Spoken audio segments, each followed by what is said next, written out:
그래서 오늘 제가 자리가 자리인 만큼 너무 이렇게 심도 있는 대학 입학 과정까지의 그 어떤 여정을 얘기하는 게 너무 지루할 것 같고요. 일단 정착을 하시려고 하시는 분들이 알아두면 좋을 것들을 간단하게 제가 정보를 짚고 그 다음에 대학까지 가는 여정은 키워드 중심으로 이렇게 살펴보겠습니다. 네, 제가 이 얘기는 하고 들어가야 되는데요. 미국 공부는 이겁니다. 꾸준한 학습 자세와 효과적인 시간 관리에 달려있다. 벼락치기는 통하지 않는다. 그래서 성실하게 공부하고 능동적으로 엑스트라 커리큘러 액티비티스 있죠? 가외 활동을 하는 사람들이 좋은 점수를 받게 된다. 그래서 이런 얘기를 드리고 싶어요. 이제 아이들 데리고 미국에 정착을 딱 하시면 매일 시험을 봐요. 쪽지 시험 보고 그 다음 과제도 내고 매일 10점, 20점, 30점 만점짜리 이제 그렇게 해서 계속 점수를 매기다가 갑자기 미드텀을 봅니다. 중간고사. 근데 얘가 숙제에서는 100점 맞고 쪽지 시험에서도 막 다 맞아왔어요. 열심히 외워가지고. 근데 나중에 미드텀을 60점 맞아왔어. 그래서 아이가 좌절해요. 그럼 엄마들도 보통 생각할 때 미국에서도 어려운 건가? 막 좌절한단 말이죠. 그런데 아니에요. 미드텀에서 60점 맞고 파이널 이그점에서 70점을 맞고 해도 A를 맞을 수 있는 가능성이 있는 게 미국 교육이에요. 왜냐면 그 뒤에 리서치 페이퍼라든지 그냥 에세이라든지 어떤 점수가 미드텀이나 미드 이그잼이나 아니면은 파이널 이그잼보다 훨씬 배점을 많이 한 그런 파이널 프로젝트를 하나씩 꼭 줘요. 그리고 거기에 엑스트라 크레딧 숙제를 또 줍니다. 그래서 니네들이 지금 85점인데 90점으로 올려서 A를 맞고 싶다. 그러면 엑스트라 크레딧 5점짜리를 해라 이거예요. 그러니까 이렇게 기회를 계속 줍니다. 성실하게 노력하는 사람들한테. 그래서 중간중간에 아이들이 성적을 시험을 봤는데 점수가 좀 그렇지 않다 그래도 계속 격려를 해주시고 여기서 끝나는 게 아니다. 근데 실제로 이 얘기를 이제 카운셀링 할 때 제가 드리면 그런가 하다가 나중에 정말 그렇더라고요. 이렇게 얘기를 하세요. 그래서 그거를 생각하시고 자, 한 가지 문제를 드리겠습니다. 우리 가족은 올 1월에 미국에 정착을 합니다. 딸 아이가 올해 한국에서 중학교를 졸업했는데 미국에서 몇 학년으로 입학을 해야 할까요? 초등학교가 5년이죠. 중학교 3년, 고등학교가 4년이에요. 그러면 중학교를 졸업했으면 만약에 미국에서 고등학교를 들어가려면 9학년으로 들어가야 되잖아요. 9학년부터 12학년이 고등학교니까. 그러면 몇 학년으로 들어가야 되죠? 1월이면은 2학기란 말이에요. 8학년 2학기가 될까요? 9학년 2학기가 될까요? 생각이 없으실까요? 나이에 따라 가다가 이제 큰일 나요. 왜냐면 사실은 얘가 중학교를 졸업했으니까 고등학교로 들어가야죠. 이렇게 생각을 해요. 그럼 고등학교면 9학년 2학기로 들어가면 얘가 나중에 뭐가 미싱이 되죠? 9학년 1학기가 미싱이 되죠. 그럼 대학 입시를 할 때, 원서를 낼 때 4년이 채워져야 되거든요. 크레딧이. 근데 3년 반밖에 안 돼요. 그러면 어떻게 돼요? 각 대학에서 요구하는 리퀘어드 된 횟수가 있어요. 영어는 4년, 수학도 4년. 그게 미달이 되는 거죠. 그럼 문제가 발생을 해요. 그래서 고집스럽게도 방법을 찾아내셔서 반드시 9학년보다는 8학년 2학기로 입학을 시키시는 게 맞죠. 네, 그런 것들을 고려하셔야 됩니다. 자, 학교 등록 하시는 부분에 있어서 영주권자, 시민권자, 비민 비자, F1, J1, 그 외 E2, 이런 비자 가지신 분들 자녀들 다 공립학교 진학할 수 있습니다. 그런데 우리가 이제 학교 옮겨갈 때 이제 정착하시면 학교에 서류 내잖아요. 그러면 이전 학교 기록, 예방접종 증명서, 거주 증명서 이런 거 내요. 이런 걸 다 내는데 이 중에서 제가 말씀드린 예방접종 증명서 이제 이민 서류 하시다 보면은 아이들 백신 기록들 쫙 만드시잖아요. 그러면 이것만 가져가면은 되겠지 하고 그냥 가세요. 근데 그러다 큰 코가 다치죠. 왜냐면 각 주마다 또 학군마다 필수로 접종해야 되는 목록들이 달라요. 그래서 우리 아이가 들어갈 학교의 학군에서 요구하는 접종 그 기록을 꼭 체크해 보세요. 그래서 그거랑 우리 아이가 맞은 백신 접종이랑 비교를 하셔가지고 뭐가 미싱되는지를 보시고 그거를 내가 잘 모르겠다 그러시면 그 영문 예방 접종 증명서를 떼어주는 소아과에 가져가셔서 이걸 다 맞춰 그랬는데 우리 애가 다 맞았나요? 확인을 하세요. 그래서 미싱된 게 있다 그러면 그거를 반드시 맞춰서 영문 접종 증명서에 추가하셔가지고 새로 발급을 받으셔서 가지고 가세요. 미싱이 됐다 그러면 어떤 일이 벌어지느냐? 클래스룸에 입장이 안 돼요. 그거는 초등학교, 중학교, 고등학교, 대학교 다 똑같습니다.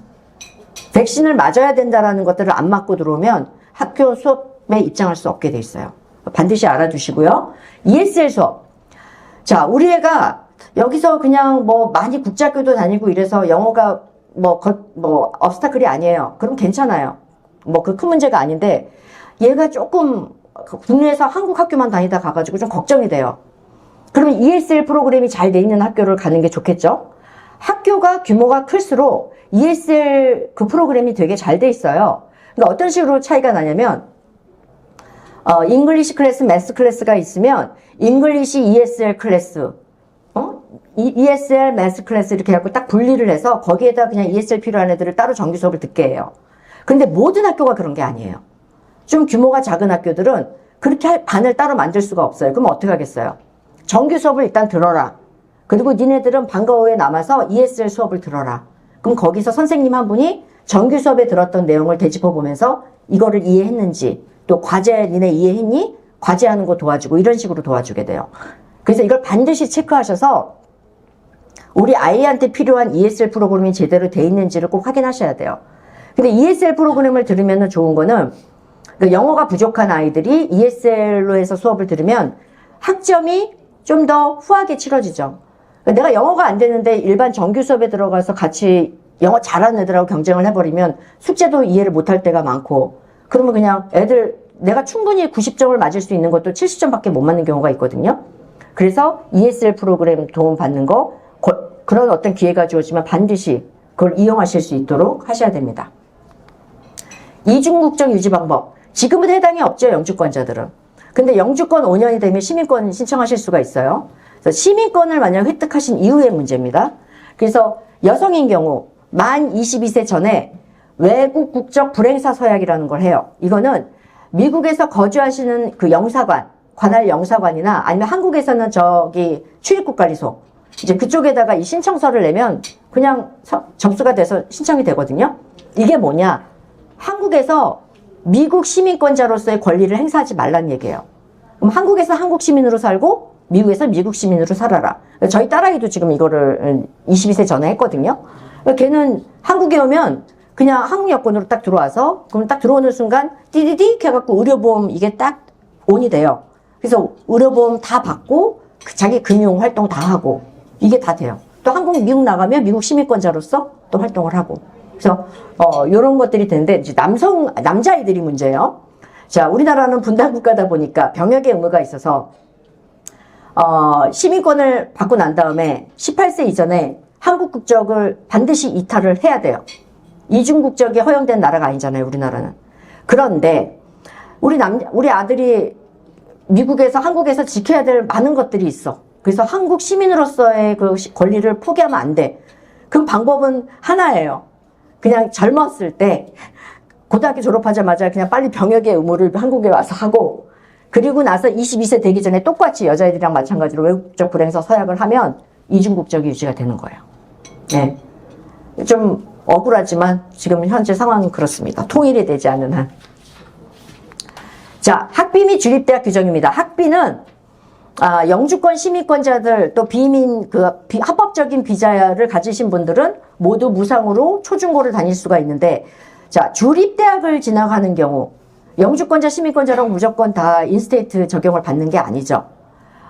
그래서 인스테이트 적용은 가장 표준으로 하는 것들입니다. 각 주마다 최소 12개월 이상 해당 주에 거주해야 되고, 물리적 거주 증명, 공과금, 내가 이 주소에서 살면서 내고 있는 전기세, 또 보험료, 이런 것들을 이제 증명으로 내고요. 그 다음에 거주 의도 증명, 내가 앞으로도 계속 이 주에서 살 거야 하는 거를 증명하는 운전면허증, 이런 것들을 보여주는 거거든요. 캘리포니아에서도요, 대학마다 또 다 달라요. 제가 알기로는 UCLA인가는 부모가 모두 12개월 이상 같이 그 주에 살아야 된다는 걸로 알고 있어요. 이것 때문에 낭패를 보고 인스테이트를 적용 못 받아서 당황하신 분들도 있었어요. 그래서 우리 아이가 예를 들어 캘리포니아에 정착을 하시는데, 캘리포니아에 있는 주립대학들도 생각을 하고 있다 그러면 각 학교별로 들어가서 인스테이트 규정을 반드시 체크하셔야 돼요. 그래서 나중에 당황하시는 일이 없고 할 수 있도록. 그 다음에 대학 보조금 장학금. 자, 영주권자, 시민권자는 팝사를 통해서 파이낸셜 에이드라든지 페더럴 론, 뭐 그랜츠, 뭐 워크 스터디 이런 거 다 받으실 수가 있거든요. 이제 유학생들하고 다른 거는 이런 것들을 이용하실 수가 있다. 제일 관심이 있으신 게 이제 대학 등록금 할 때 파이낸셜 에이드를 어떻게 받느냐. EFC라는 게 있어요. EFC. 이게 모든 지원하려는 대학에 들어가면 웹사이트에 요거를 자동으로 돌려주는 계산기가 있어요. 자동 계산기가. EFC는 Expected Family Contribution이에요. 즉 예상되는 그 가구가 부담할 수 있는 액수예요.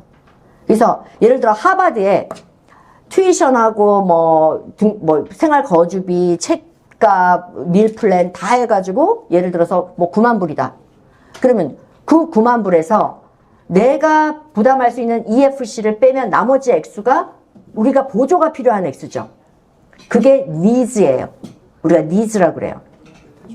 그래서 나중에 대학 보내실 때 제일 많이 드는 게 needs based. 그게 뭐냐?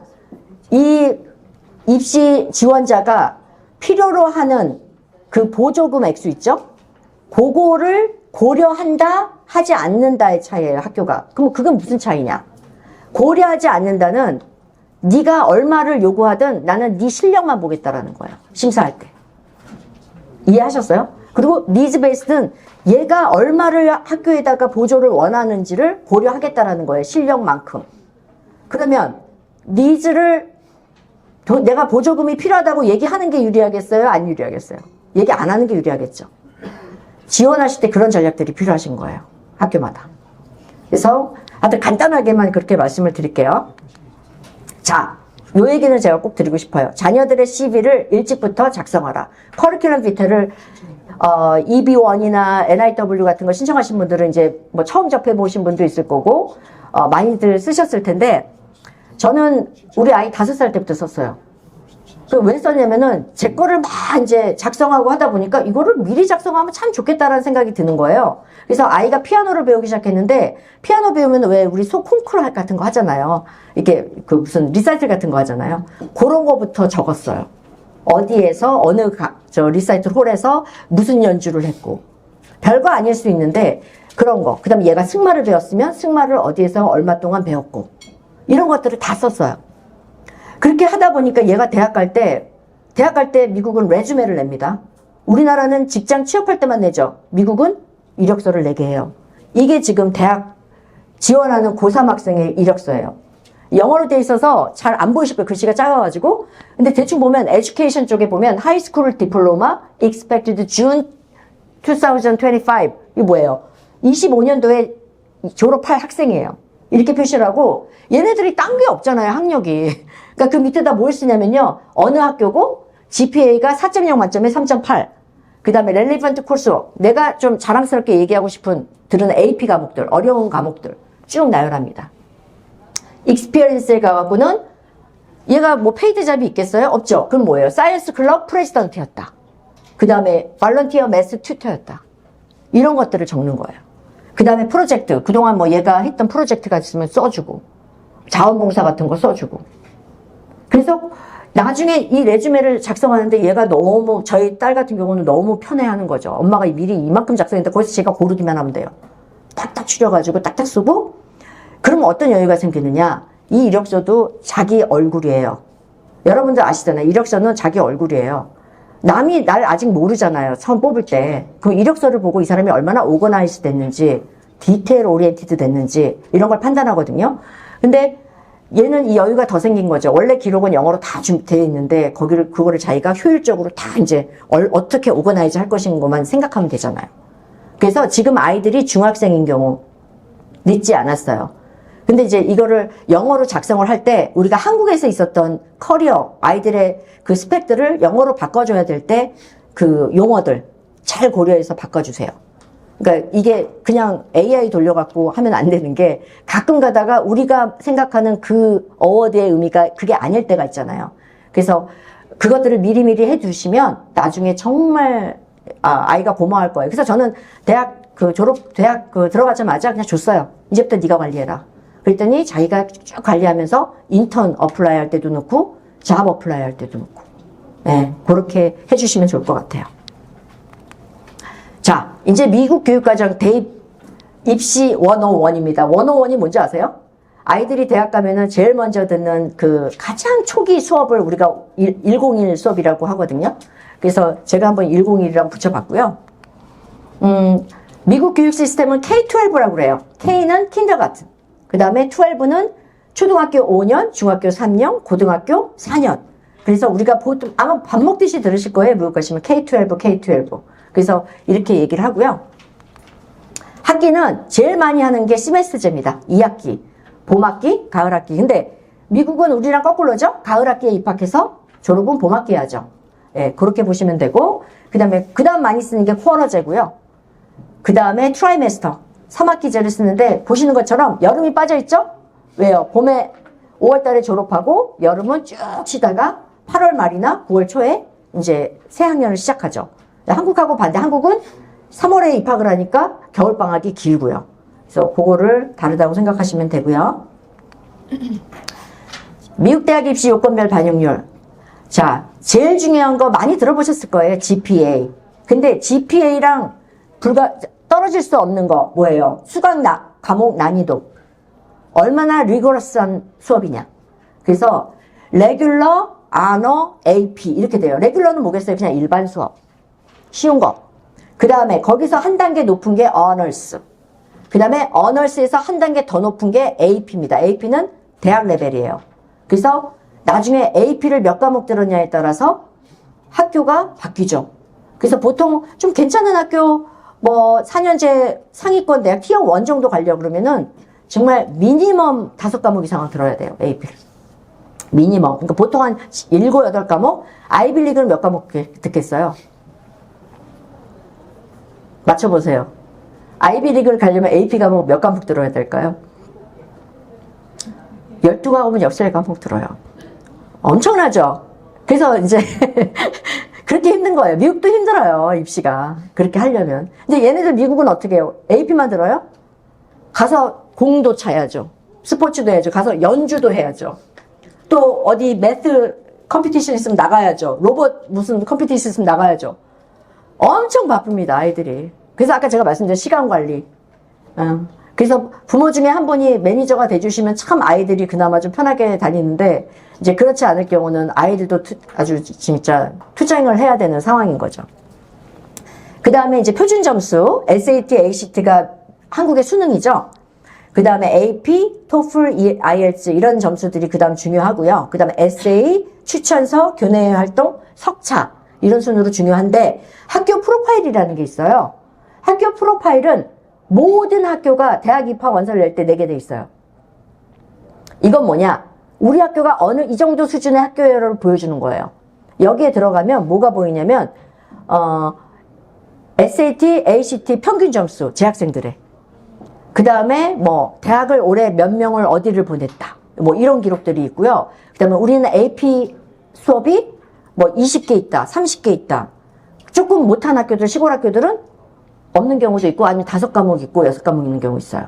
그래서 그런 것들을 다 보고 똑같은 A와 B의 학생이 4.5를 받았어요. 5점 만점에. 그러면 이 4점을 어떻게 비교하지? 그럼 학교 프로파일을 가겠죠. 얼마나 어려운 학교에서 얘가 4.5를 받고 클래스 랭크가 얘는 거기서 10%야. 10%밖에 안 돼. 얘는 1%야. 근데 당연히 사람 생각하면 1%를 뽑겠지만 학교 프로파일을 그때 쓰는 겁니다. 그래서 이런 것들을 다 고려하셔야 된다라는 거. 자, 고교 커리큘럼은 이런 식으로 이루어지는데 이게 대학에 들어갈 때도 리ኳ어먼트로 다 들어가요. 조금씩 차이가 있어요. 좋은 학교들 같은 경우 외국어를 3년 이상을 요구하는 학교들도 있고요. 그래서 내가 지원하려고 목표하는 학교에 그 리ኳ어먼트가 다 나와 있어요. 컬리지 어드미션 그 섹션에 가시면 그걸 반드시 확인하세요. 어떨 때가 당황스럽냐면 우리 애가 뭐 스페인어 하다가 별로 마음에 들어서 뭐 2년 하다 말고 그 다음에 라틴어를 한다고 해서 또 하다 말고 이래갖고 별 제대로 한 게 없어. 갑자기 저머니 하겠대요. 독일어 하겠대요. 그게 쉽다고 그거 하겠대요. 막 이렇게 바꿔요. 근데 그렇게 하지 말라고 말씀드려요. 왜냐면 나중에 아무것도 혜택은 없고 이 3년 이상을 요구하는 학교들이 꽤 많거든요.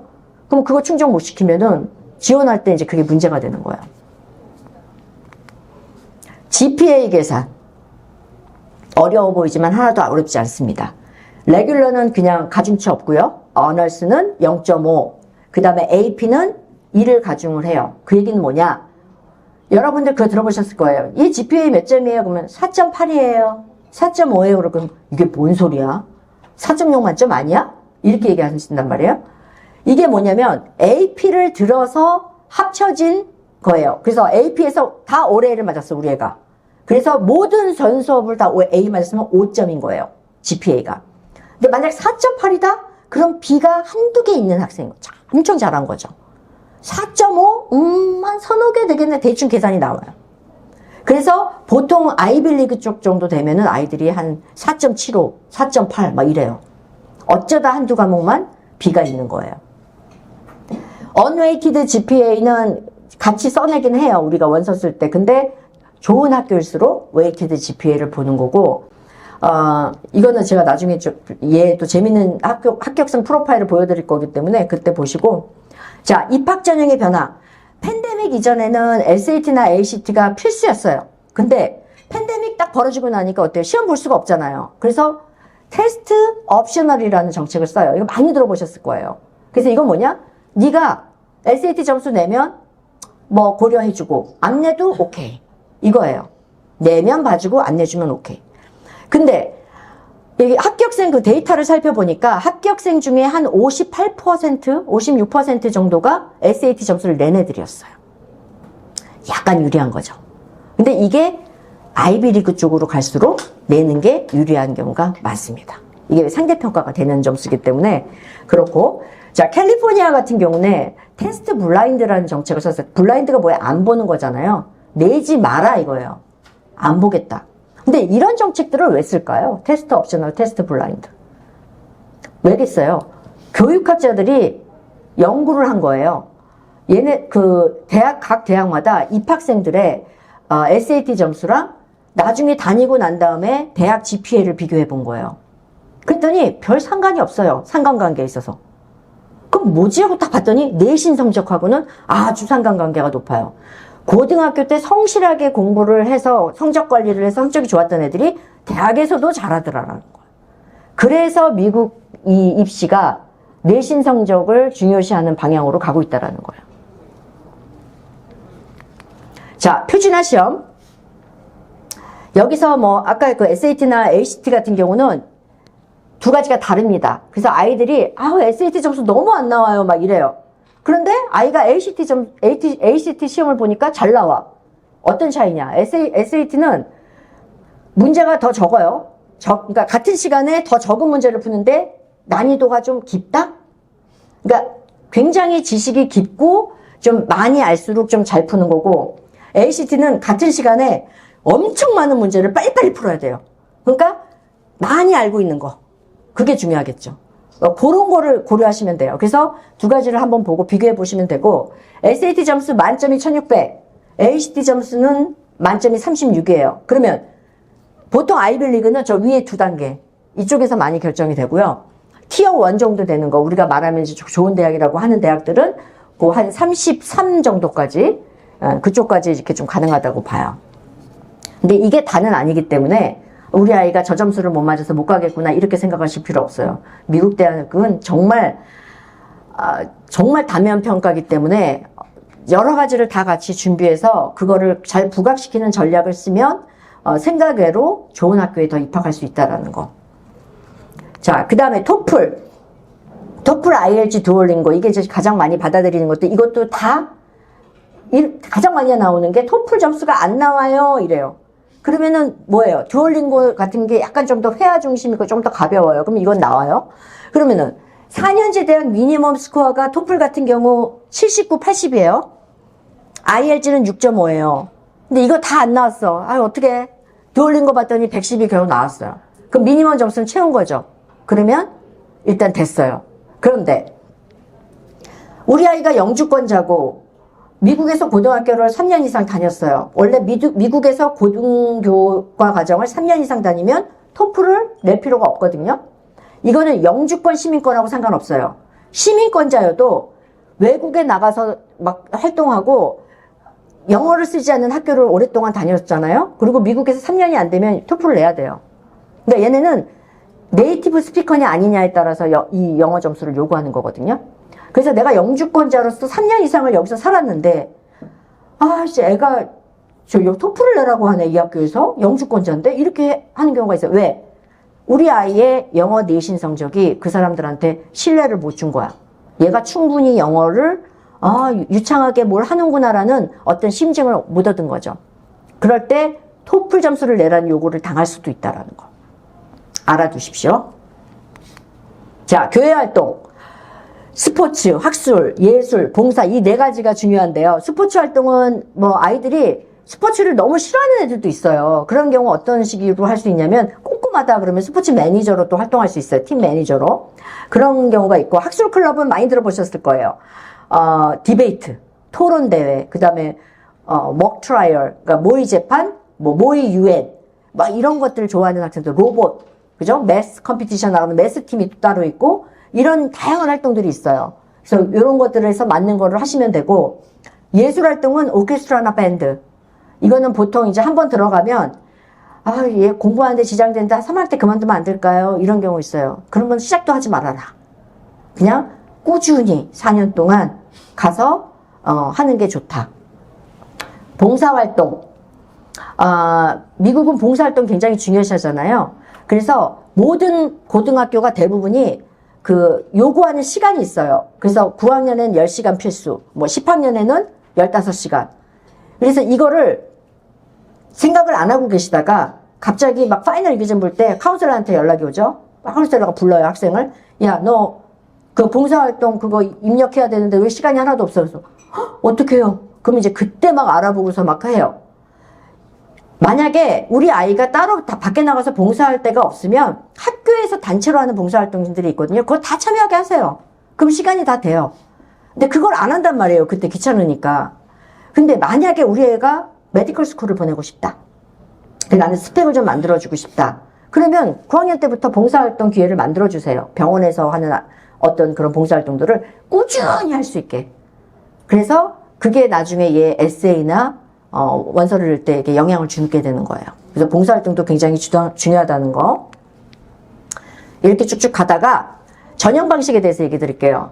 Early Admission, Early Decision 많이 들어보셨을 거예요. 한국으로 말하면 수시인데 이제 이게 바인딩이 되면 이제 한번 합격하면 학교를 못 옮기는 경우도 있고 그래서 이런 것들을 잘 알아보시고 그냥 일단 찔러보고 나중에 뭐 어떻게 해결하지 이렇게 하시면 안 되고 윤리적인 문제라 이거는 소송도 될 수 있고 그래서 굉장히 신중하게 결정을 하셔야 되고 얼리로 넣는 학생들은 어떤 상황이냐면 10월 중순 정도까지 이게 보통 마감이거든요. 그럼 그 얘기는 1학기의 모든 시험 점수나 내신이 충분히 지원할 만큼 훌륭하게 준비가 다 해드린 거예요. 근데 유리한 건 뭐냐면요. 얼리에서 굉장히 많이 뽑아요. 좋은 학교들이. 그래서 우리 아이가 충분히 준비가 다 됐죠? 그러면 얼리를 노려보시는 것도 괜찮아요. 근데 이제 우리 아이가 지금 SAT 점수가 계속 안 나와서 10월 달에도 봐야 되고 11월 달에도 봐야 돼요. 한 번 더 봐야 돼요. 그러면 그냥 정시로 가시면 돼요. 정시는 12월에 마감이거나 1월 또는 늦으면 2월 중순까지도 가거든요. 그런 게 있고 약간 경쟁력이 떨어지는 대학들은 롤링 어드미션이라고 그래서 6월, 7월까지도 받는 학교가 있어요. 어드미션. 어플리케이션을. 그래서 미국은 기회가 많다. 그래서 뭐 우리 아이가 좀 마음을 못 잡아서 공부를 안 하고 있어도 충분히 나중에 우리나라는 내신 한번 망치면은 정말 힘들잖아요. 근데 이제 미국 같은 경우는 기회가 되게 많다라는 거 그걸 알아두시고 대학 입시의 특별 전형. 자, 저소득층 자녀 홀부모 가정, 위탁 가정 한국과 마찬가지로 가산점 있고요. 퍼스트 제너레이션 제일 많이 쓰는 퍼스트 젠이라고 보통 우리가 얘기하는데 이건 뭐냐? 부모가 대학을 안 나왔어요. 그리고 그 아이가 처음으로 대학을 가는 거예요. 그 집안에서. 그러면은 가산점을 줘요. 굉장히 의미가 있게 생각해요. 그러면 이제 사람들이 질문하죠. 우리 애가 셋째고요. 첫째, 둘째는 대학을 갔는데 그래도 퍼스트 젠이에요? 네, 퍼스트 젠이에요. 형제는 상관없어요. 부모님이 대학을 안 나왔으면 아이는 이 퍼스트 제너레이션의 혜택을 받아요. 소수인종, 흑인, 라티노, 난민, 원주민 여기에 원래 옛날에 아시안이 꼈었거든요. 근데 이제 대학 입시에서 아시안은 기득권층이 돼버렸어요. 그래서 우리 하버드 대학에서 2013년에 소송이 걸렸죠. Students for Fair Admission인가? 뭐 이 단체에서 하버드를 대상으로 소송을 걸었어요. 아시아인을 갖다가 차별을 한다는 법. 왜? 아시아인들은 우리 통상적으로 얘기하죠. 점수가 더 높아야 된다고. 백인보다도 높아야 되고. 그죠? 그래야지 우리들끼리 너무 치열하게 우리끼리 경쟁을 하는 거예요. 왜 그러냐면 얘네들이 하버드 이번에 뽑은 걸 보니까 아니 흑인이라고 라티노라고 난민이라고 해서 얘네들 점수 택도 안 되는데 얘네들을 뽑고 백인 애들은 어떻게 들어간지 우리보다 못하는데 들어갔고 아시아 애들은 정말 진짜 천재 중에 천재가 아니면 들어갈 수가 없는 거예요. 얘들이 그래서 이걸 뭐냐 소송 건 거예요. 소수인종 특혜하는 게 위헌으로 2023년에 결정이 났어요. 하버드는 얘네들한테 특혜점을 주면 안 돼요. 이제 그러면 이제 이 단체가 이겼다. 그럼 우리가 많이 들어가겠구나. 이제 아시아판이 되겠구나. 한국 사람, 중국 사람, 인도 사람 뭐 그냥 와글와글 하겠구나. 이렇게 생각을 할 수가 있어요. 근데 그 소송 중에 밝혀진 게 뭐냐? 레거시. 백인들 그러니까 그게 보통 우리가 이제 속된 말로 뒷구멍으로 들어간다고 얘기를 하잖아요. 그러니까 deferred then admission으로 해서 원래 합격자들 발표할 때 발표를 안 하고 뒤로 입학생 중에 한 3%가 뽑혀 들어갔는데 알고 봤더니 그 중에 70%가 백인이고 그들 중 상당수가 부모가 하버드 출신인 거예요. 그리고 기부도 했고. 그러니까 우리 옛날 말로 잔디 깔아주고 들어가는 거죠. 그게 밝혀진 거예요. 이 레거시가. 레거시는 너무나 유명해요. 미국에서. 그래서 이게 다 위헌이라고 지금 나와 있는 상태예요. 지금 2023년에 위헌으로 나왔기 때문에 지금 한 학년도밖에 지금 우리가 그 적용을 못 받거든요. 지켜봐야 돼요. 어떻게 학교들이 대응을 할지. 그걸 보시면 되겠고, 그 다음에 뭐 장애가 있거나 특별한 재능, 뭐 특별한 재능이라면 뭐 좋은 예로 장한나, 하버드 간 장한나 같은 경우도. 그리고 왜 우리 헐리우드에 있는 여배우들 막 예일 가고 프린스턴 가고 그러잖아요. 이제 그런 것들이 다 특별한 재능에 속하는 거예요. 체육 특기자. 이들은 그 대학 점수, 표준 점수 요구하는 게 달라요. 기준점이.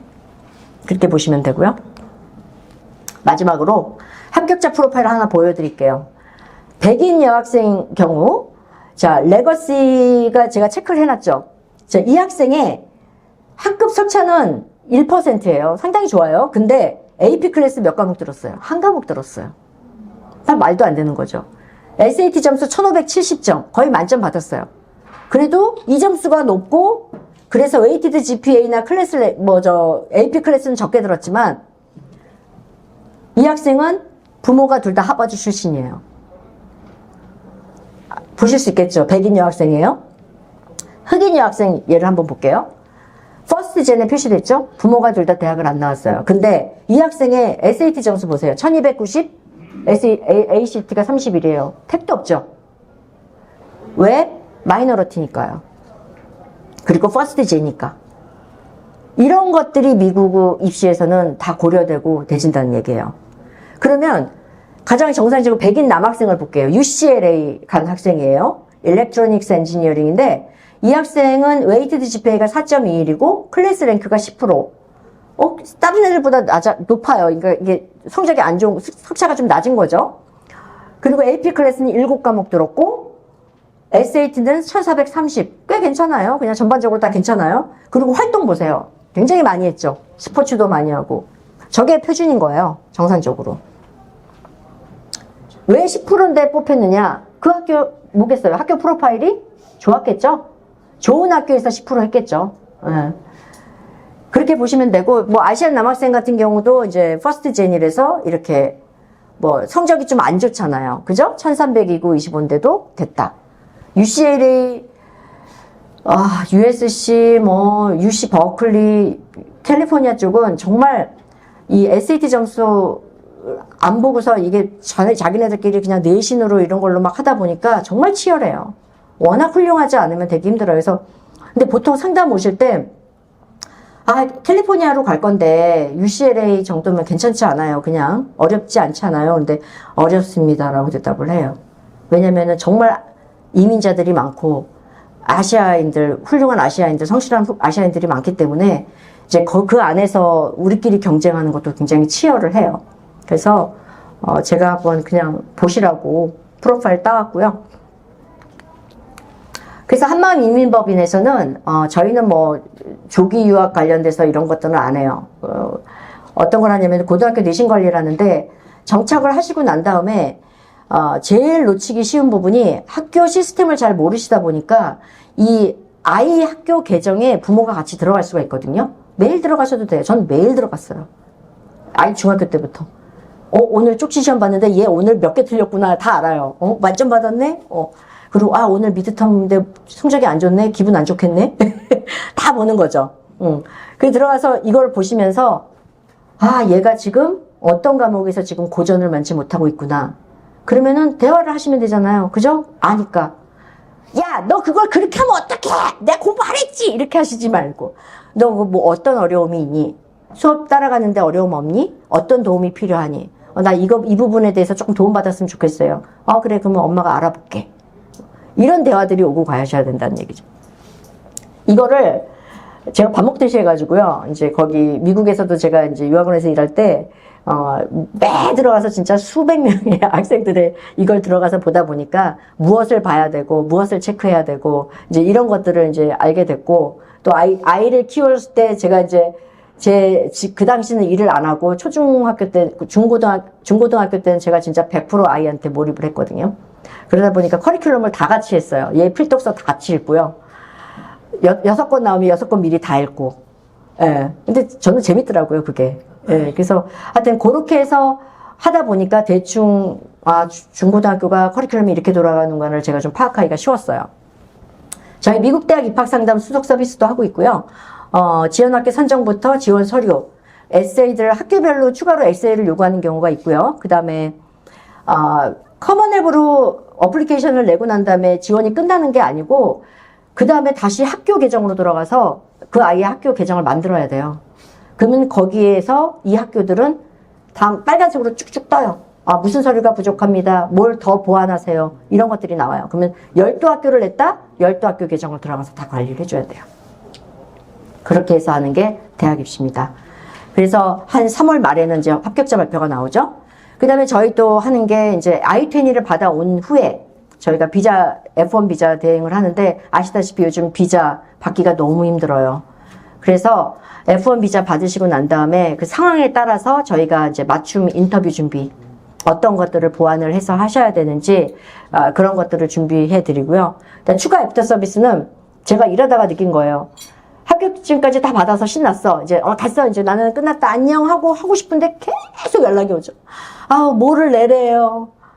뭐를 또 올리래요. 어디 헬스센터에서 뭐 또 내래요. 기숙사를 신청해야 되는데 어떻게 해야 돼요. 이런 얘기들이 너무 많은 거예요. 그래서 아예 그냥 이것도 서비스로 묶어서 해버리자. 그래서 8월까지 일합니다. 출국하기 전까지 I-20까지 다 받아서, 그래서 신경 안 쓰고 나가실 수 있게 하는 서비스까지 포함을 시켰습니다. 여기까지입니다. 그래서 우리 기존 고객님들 대상으로 상담을 하는 거는 저희가 언제든지 무료로 상담해 드리고요. 또 새로운 고객님들은 시간당 10만 원을 받고 상담 진행하고 있고요. 070으로 시작하는 게 제 직통 번호고요. 그 다음에 EDU가 제 또 이메일입니다. 그래서 가시기 전에, 출발하시기 전에 또 더 궁금하신 거 있거나 뭔가를 더 준비해야 될 것 같다 하시면 언제든지 연락을 주십시오. 혹시 질문 있으시면 해주시고요. 시간 다 됐죠? 근데 저기 보시고 계시니까. 그러세요?